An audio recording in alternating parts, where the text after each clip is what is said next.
சொன்னா பல விஷயங்களுக்கு சிறப்பு நீதிமன்றங்கள் பதிவு பண்ண விடுங்க.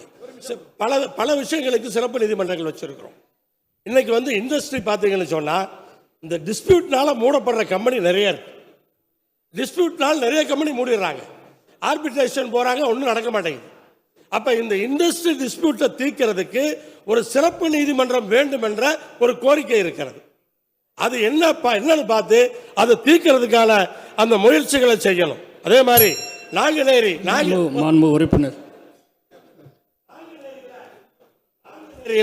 அந்த SEZல 1000 ஏக்கர் NCLTக்கு போய் பெண்டிங்ல கிடக்கு. NCLT தான் இருக்கு. ஆனா தமிழ்நாடு அரசு நினைத்தால் அந்த 1000 ஏக்கரையும் NCLTக்கு போய் டிட்கோ ஏதோ ஒரு வகையில் அதை நம்ம வாங்கிட முடியும். அதை வாங்கிட்டோம்னு சொன்னா நாங்குநேரியில அந்த SEZ பயன்படுத்துறதுக்கான அந்த வாய்ப்பு